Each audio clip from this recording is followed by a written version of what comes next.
ಹುಬ್ಬಳ್ಳಿಯ ಸಿದ್ಧಾರೂಢ ಮಠದೊಳಗಿರುವ ಈ ತಂಬೂರಿಯನ್ನ ಸರಿಸುಮಾರು ಶತಮಾನಗಳಿಂದ ನೆಲಕ್ಕಿಡ್ಲಾರ್ದಂಗ ನುಡಿಸ್ಕೊಂತ ಬಂದಾರ.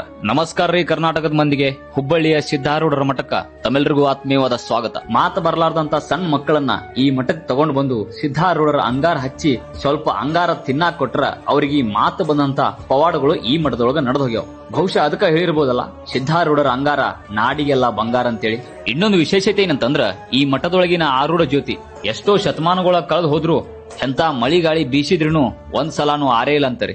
ಈ ಜ್ಯೋತಿಯಿಂದ ಯಾರೆಲ್ಲ ದೀಪ ಹಚ್ಕೊಂಡು ಹೋಗಿ ಮನಿಯೊಳಗ ಬೆಳಗ್ತಾರಲ್ಲ ಅವ್ರ ಮನಿ ಎತ್ತರಕ್ಕ ಬೆಳಿತೈತಂತ. ಈ ಮಠದ ಕೈಲಾಸ ಮಂಟಪಿನೊಳಗ ಯಾವೋ ಬರವಣಿಗೆಗಳ ನನ್ ಕಣ್ಣಿಗೆ ಬಿದ್ದು ಅವುಗಳನ್ನ ದಿಟ್ಟಿಸಿ ನೋಡಿದ ಮ್ಯಾಲ ಗೊತ್ತಾತು ಅದು ನಮ್ಮ ವೇದ ಉಪನಿಷತ್ತುಗಳ ಸಾರ ಸಂಗ್ರಹವಿರುವಂತ ಬೃಹತ್ ಮಂಡಲ ಅಂತೇಳಿ. ಈ ಮಂಡಲದೊಳಗ ಭಗವನ್ ಮಾರ್ಗವನ್ನ ತಿಳಿಯುವಂತ ಉಪನಿಷತ್ತುಗಳ ನೀತಿಗಳನ್ನ ಉಲ್ಲೇಖ ಮಾಡ್ಯಾರ. ಸಿದ್ಧಾರೂಢ ಅಜ್ಜಾರು ಕಾಶ್ಮೀರದಿಂದ ಕನ್ಯಾಕುಮಾರಿ ಮಠ ಅಖಂಡ ಭಾರತವನ್ನ ಬರೀ ಕಾಲ್ನಡಿಗೆ ಒಳಗ